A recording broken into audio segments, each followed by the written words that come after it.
प्रभु यीशु मसीह के मधुर नाम में आप सबों को मेरा प्यार भरा सलाम। और एक बार फिर से प्रभु के वचन को आज सुबह देखने के लिए अपने आप को तैयार करें, अपने हृदय को तैयार करें, अपने मन को तैयार करें, ताकि हमारा परमेश्वर हमसे गुड़ बातें कह सके, हमें कुछ बता सके। आइए हम प्रार्थना करेंगे। अनुग्रहमय जीवित सामर्थ्य प्रभु, आज की सुबह जब हम आपके वचन को देखने के लिए फिर से तैयार हैं, प्रभु हमें सामर्थ, शक्ति और बल से भर प्रभु, अपने ज्ञान से भर प्रभु, ताकि हम आपके वचन की प्रेरणा को प्रभु महसूस कर सके।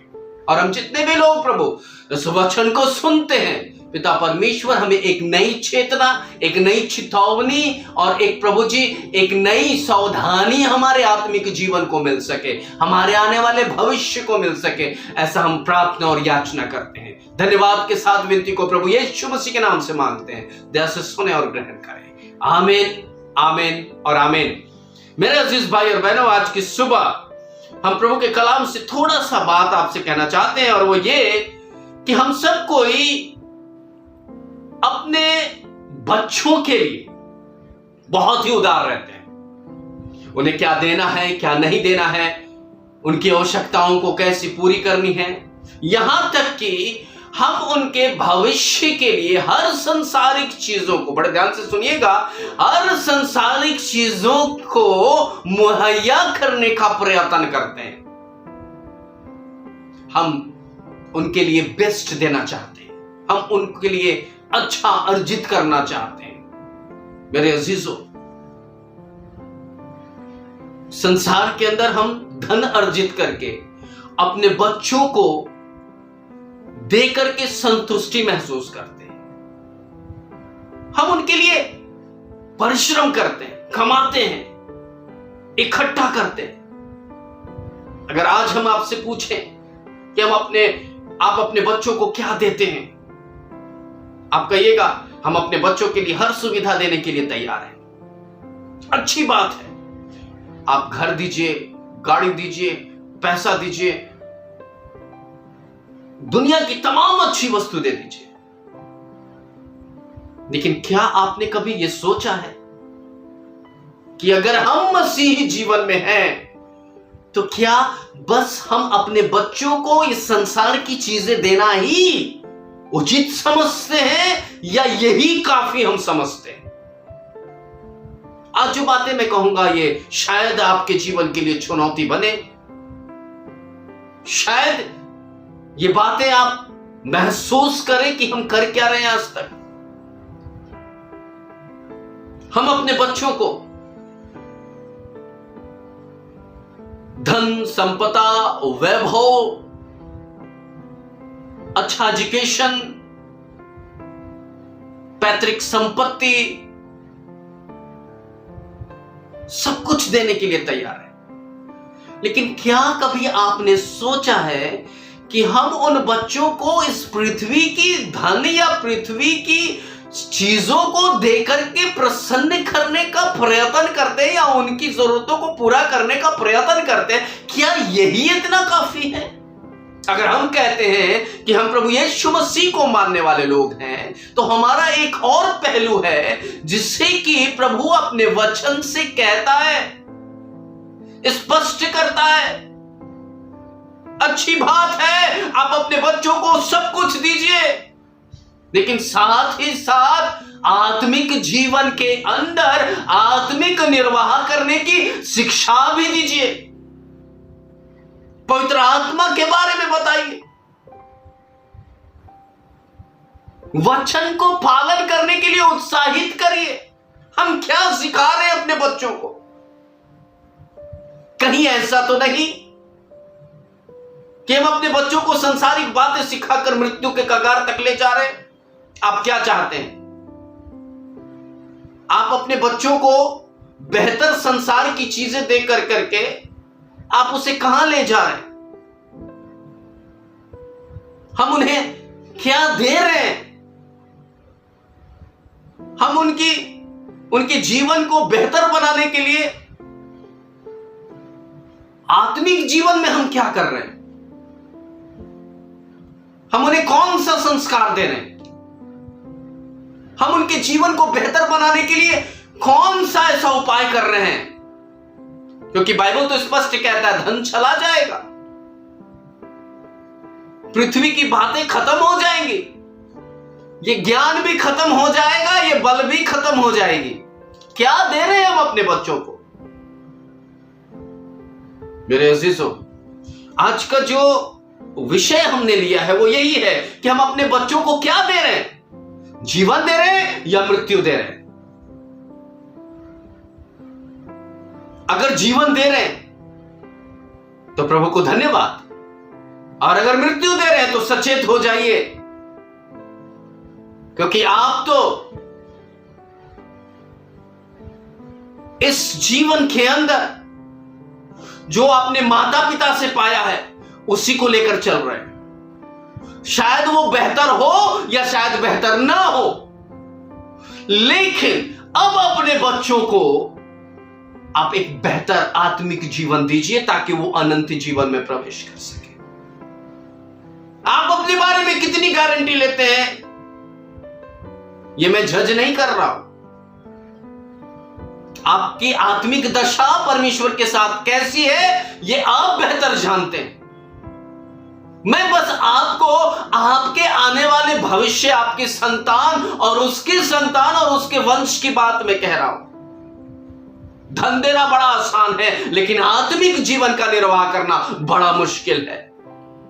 अगर आप व्यवस्था विवरण उसके 6वें अध्याय, व्यवस्था विवरण उसका 6 अध्याय और उसका 4, 5, 6 और 7 पद पढ़े तो वहां पर इस प्रकार से लिखा है, मैं पढ़ रहा हूं आपके लिए। लिखा है, हे इस्राएल सुन, यहोवा हमारा परमेश्वर यहोवा एक ही है। तू अपने परमेश्वर यहोवा से अपने सारे मन, सारे जीव और सारी शक्ति के साथ प्रेम रखना। 7वां पद कहता है, और तू इन्हें अपने बाल बच्चों को समझाकर सिखाया करना, और घर में बैठे, मार्ग पर चलते, लेटते उठते इनकी चर्चा किया करना। एक ऐसा दिशा निर्देशन परमेश्वर अपने आत्मिक के जीवन निर्वाह करने वाले बेटे और बेटी को देता है। हम कैसा आत्मिक जीवन निर्वाह कर रहे हैं जिससे कि हमारे बच्चे सीख सके? क्या हम सच में अपने परमेश्वर से सारे मन,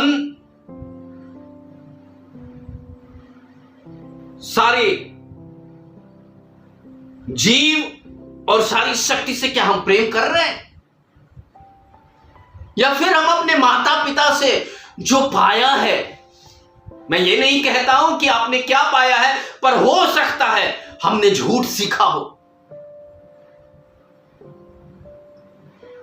हमने किसी से ईर्ष्या करना सीखा हो, लड़ाई करना सीखा हो, विवाद करना सीखा हो, पाप की युक्तियां सीखी हो। क्या आप अपने बच्चों को यही सिखाना चाहते हैं? क्या आप अपने बच्चों को इसके लिए प्रेरित करना चाहते हैं कि तुम भी झूठ बोलो, तुम भी दूसरों से लड़ाई करो, तुम भी दूसरों से ईर्ष्या करो, तुम भी शरीर के काम को करो, जहां वह विचार है, लुचपन है, मतवालापन है, लीला क्रीड़ा है, नैन से सैन है? क्या ऐसा कर करके हम अपने बच्चों को सही परवरिश दे रहे हैं कि हम उन्हें मृत्यु की तरफ ढकेल रहे हैं? क्या कर रहे हैं हम? क्या पाप की मजदूरी मृत्यु नहीं है? क्यों हम अपने बच्चों को मृत्यु देने के लिए तत्पर हैं? आप कहते हैं ना हमारे बच्चे बिगड़ गए। हमारे बच्चे क्यों बिगड़ते हैं? हमारे बच्चे क्यों आज्ञा नहीं मानते? हमारे बच्चे हमारी इज्जत क्यों नहीं करते? क्योंकि हमने उन्हें ये मार्गदर्शन नहीं दिया है और हम भी ऐसा गलत काम अपने माता पिता से करते हैं या करते थे या करते हुए गुजारा है। इसलिए हमारे बच्चे वो देखे हैं, इसलिए उनके जीवन में आप अगर शिक्षा देंगे कि बेटा तुम बेहतर करो, तो शायद वो काम ना करें। बड़ा स्पष्ट बात है कि हमें पहले सुधरना है, हमें पहले वचन का पालन करना है, हमें पहले परमेश्वर के नजदीक जाना है, हमें पहले परमेश्वर के प्रति उदार होना है, हमें पहले परमेश्वर के प्रति वफादार होना है। तभी जा करके हमारे बच्चे भी सीखेंगे। आज कई घर की परिस्थिति यही है। आप कहते हैं हमारे बच्चे नालायक हो गए हैं, हमारे बच्चे सुनते नहीं है, आज्ञा पालन नहीं।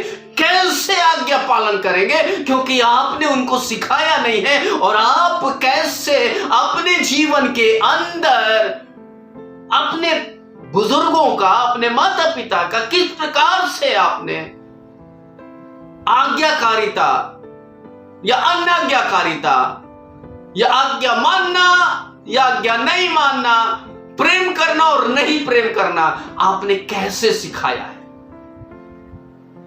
दोनों बातें मैंने कही है। आप अपने बच्चों के आदर्श हैं और आप अपने बच्चों को क्या दे रहे हैं? मृत्यु। अगर मेरे अजीजों, अगर आप अपने बच्चों को जीवन देना चाहते हैं तो परमेश्वर का वचन स्पष्ट लिखता है कि तू अपने बच्चों को, 7वां पद में लिखता है, और तू इन्हें अपने बाल बच्चों को समझाकर सिखाया करना। समझा करके समझाना है कि परमेश्वर की आज्ञा का पालन करना ही प्रतिफल को लेकर आएगा, एक अच्छे जीवन को लेकर आएगा। जैसा प्रभु का वचन कहता है कि पहले मेरे राज और धर्म की खोज करो तो सारी वस्तुएं तुम्हें दे दी जाएंगी। अनुभव करना है आपको परमेश्वर की संगति में आना है। और आप जब परमेश्वर की संगति में आएंगे तो निश्चित आपके बच्चे भी प्रभु की संगति में आएंगे। आप प्रार्थना करेंगे तो निश्चित प्रभु उन बच्चों के हृदय में प्रार्थना करने की ज्योति जगाएगा। जब आप प्रभु के नाम की स्तुति करेंगे तो निश्चित प्रभु के द्वारा उनको भी ये प्रेरणा मिलेगी कि वो प्रभु के नाम की महिमा करें। अगर आप बुरा करने से बचेंगे तो आपके बच्चे भी बुरा करने से बचेंगे। ये खोखली बातें नहीं है, ये वचन के अंदर पुख्ता प्रमाण देता है। अगर मत्ती किताब उसके 22वें अध्याय और उसके 37 पद को आप पढ़े, मत्ती किताब उसका 22 अध्याय और उसका 37 पद, जहां इस प्रकार से लिखा है, उसने उससे कहा, तू परमेश्वर अपने प्रभु से अपने सारे मन और अपने सारे प्राण और अपनी सारी बुद्धि के साथ प्रेम रख।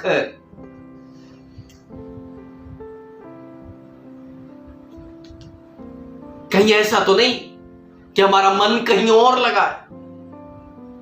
कहीं ऐसा तो नहीं हमारा प्राण संसार की अभिलाषा कर रहा है? कहीं ऐसा तो नहीं कि हमारी बुद्धि भ्रष्ट हो चुकी है? अगर यह ऐसी परिस्थिति है तो हमारे बच्चे मृत्यु को पाएंगे, क्योंकि हमारा ही खुद का जीवन परमेश्वर के वचन के योग्य नहीं है। इसलिए हमारे बच्चे भी परमेश्वर के वचन के योग्य नहीं बन पा रहे। और बहुत विडंबना है कि हमारे जवान बच्चे आज भटके हुए हैं, क्योंकि हम माता पिता होने के नाते हमने अपने उत्तरदायित्व से मुख को मोड़ लिया है। हम कहीं ना कहीं अपने बच्चों को संसार की परवरिश देना तो जानते हैं, लेकिन आत्मिक परवरिश देना भूल गए हैं। तो हमारे बच्चे मृत्यु को प्राप्त करेंगे। आप क्या चाहते हैं मेरे अजीजों? हम जो भी कर रहे हैं उसका असर हमारे बच्चों पर पड़ता है।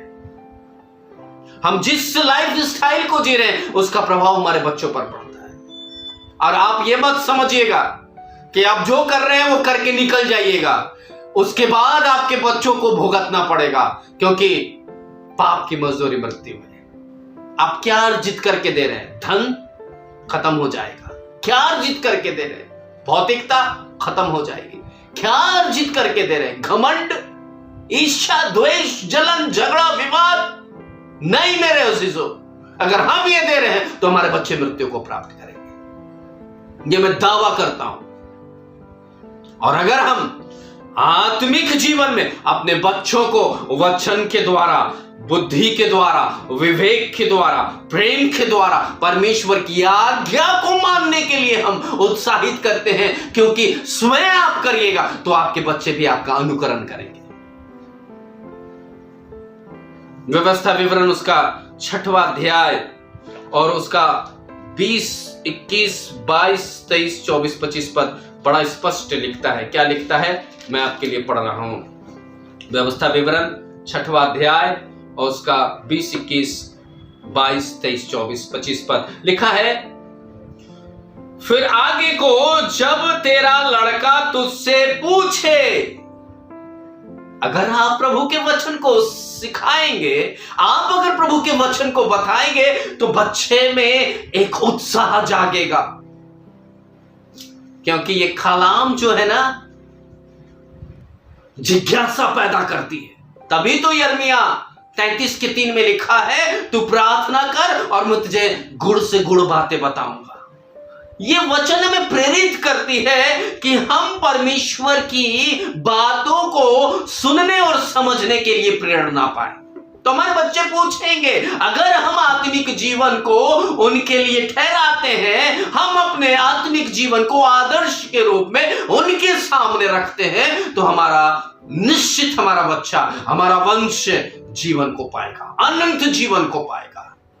क्योंकि संसार की वस्तुएं मृत्यु को लेकर आएगी, लेकिन आत्मिक जीवन का निर्वाह उन्हें अनंत जीवन के अंदर प्रवेश कराएगा। तो क्या लिखता है? लिखता है, लड़का तुझसे पूछे ये चेतावनी या और विधि और नियम जिनके मानने की आज्ञा हमारे परमेश्वर यहोवा ने तुमको दी है, उनका प्रयोजन क्या है, उसका उद्देश्य क्या है? मेरे अजीजों, कभी तो आपके बच्चे ऐसा पूछे, कभी तो आपके बच्चे ये कहे कि प्रभु के वचन का पालन करने से पिताजी आपको क्या मिला, माता आपको क्या मिला, नानी नाना आपको क्या मिला, दादा दादी आपको क्या मिला, तब आप उनको अपने आत्मिक जीवन का अनुभव उनसे शेयर कर सकेंगे।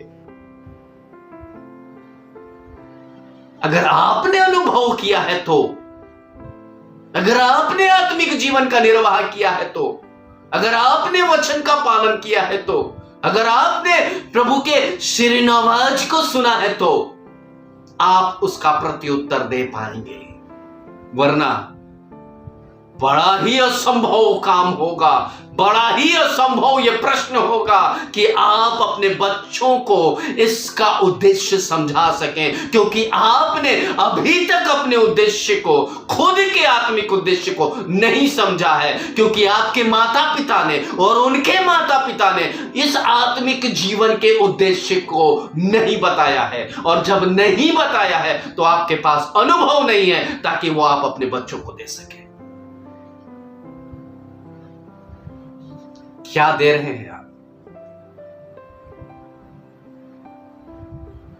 क्या देने की चेष्टा कर रहे हैं आप अपने बच्चों को?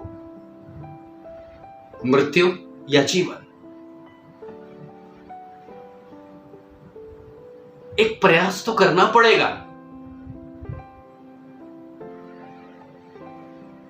ये कोई बातें नहीं है, ये आत्मिक जीवन का अनुभव है मेरे अजीजों। अगर हम परमेश्वर की दृष्टि में आत्मिक जीवन का निर्वाह करने वाले और अपने मन, अपने सारे तन और अपने सारे प्राण से परमेश्वर को प्रेम करने वाले हैं और उसके उद्देश्य की पूर्ति करने वाले हैं, तो निश्चित हमारे बच्चे भी हमारा अनुकरण कर करके अपने सारे मन, अपने सारे प्राण, अपनी सारी बुद्धि से परमेश्वर के नाम की महिमा करेंगे और वो जीवन को पाएंगे।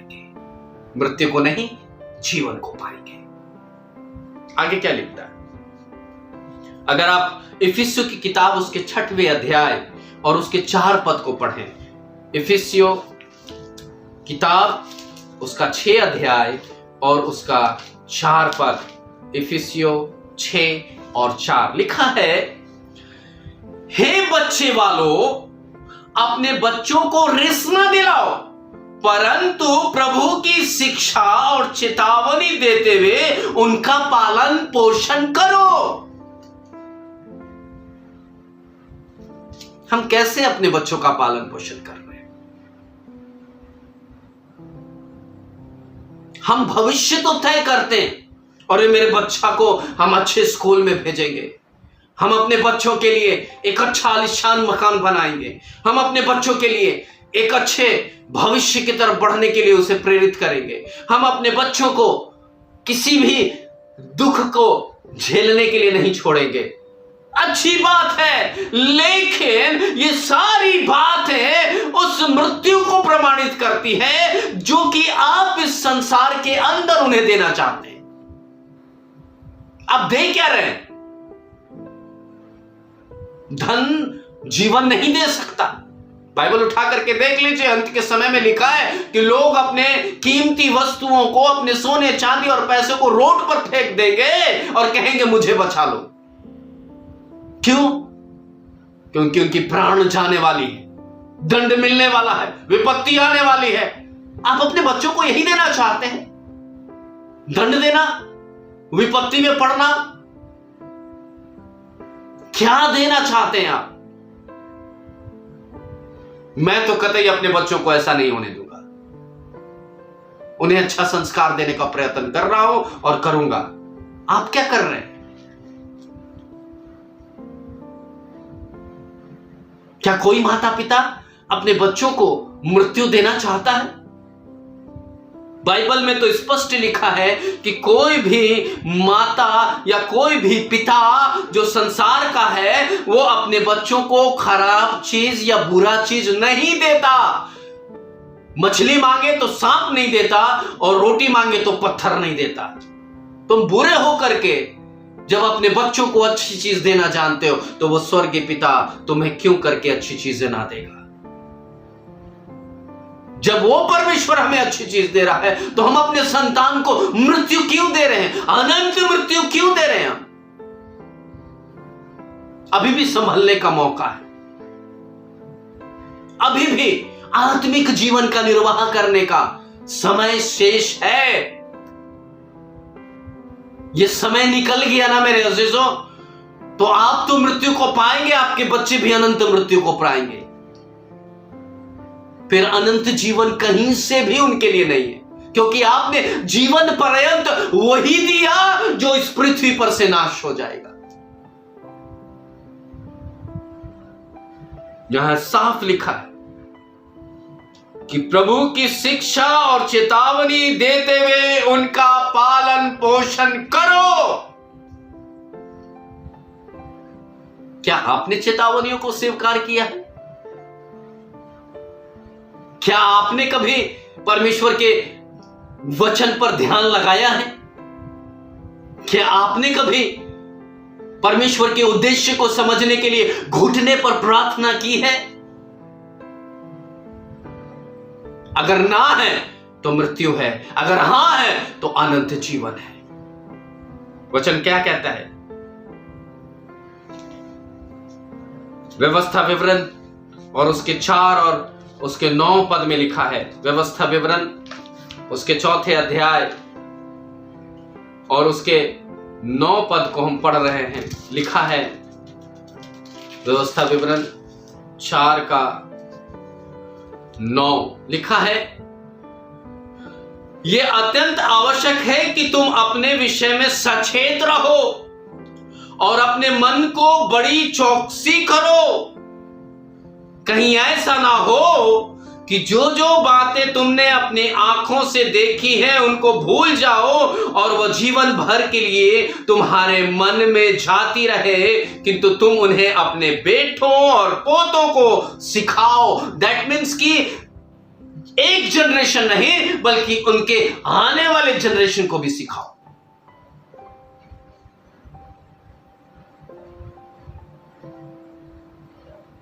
आप कर क्या रहे हैं? क्या सिखा रहे हैं अपने बेटों को? उनके बेटों को सिखाने का क्या प्रयत्न कर रहे हैं आप जानते हैं, प्रभु परमेश्वर का वचन एक बहुत ही स्पष्ट गवाही अब्राहम के बारे में देता है। मैं उसे बोल करके समाप्त करता हूं। अगर आप उत्पत्ति की किताब और उसके 18 अध्याय और उसके 19 पद को पढ़ें तो वहां पर बहुत अच्छी गवाही स्वयं परमेश्वर अब्राहम के लिए दे रहा है। क्या दे रहा है? लिखा है, मैं जानता हूं कि वो अपने पुत्रों और परिवार को जो उसके पीछे रह जाएंगे, यानी अब्राहम के बाद जो रह जाएंगे, आज्ञा देगा कि यहोवा के मार्ग में अटल बने रहे और धर्म और न्याय करते रहे, ताकि जो कुछ यहोवा ने अब्राहम के विषय में कहा है उसे वह पूरा करे। गवाही दे रहा है, खुद परमेश्वर गवाही दे रहा है। गवाही दे रहा है इस प्रकार से कि मैं जानता हूं कि अब्राहम मरने के बाद उसके वंश अब्राहम के द्वारा दिए गई शिक्षा का पालन करेंगे। क्या परमेश्वर हमारे लिए ऐसी गवाही दे रहा है? Knock knock knock. क्या परमेश्वर हमारे लिए ऐसी गवाही देने के लिए तैयार है? अगर नहीं है तो हम तो मृत्यु को पा रहे हैं, हमारी संतान भी मृत्यु को पाएगी। अगर हम परमेश्वर के उद्देश्य को पूरा कर रहे हैं, उसके वचन का पालन कर रहे हैं और चलने की प्रेरणा पा रहे हैं और चलने का प्रयास कर रहे हैं, तो निश्चित हम तो अनंत जीवन पाएंगे, हमारे बच्चे भी अनंत जीवन में प्रवेश करेंगे। प्रभु आप सबों को आशीष दे। चुनाव आपका है, क्या करना चाहते हैं ये आपके ऊपर निर्भर है। मृत्यु देना चाहते हैं, आराम से दीजिए। अगर जीवन देना चाहते हैं तो प्रयास तो करना पड़ेगा और स्वयं पहले आपको प्रयास करके अपने बच्चों को दिखाना होगा, क्योंकि प्रभु की आज्ञा यही है। प्रभु आप सबको आशीष दे। फिर मिलेंगे, जल्दी मिलेंगे। तब तक के लिए शालोम, प्रेज द लॉर्ड, जय मसीह की।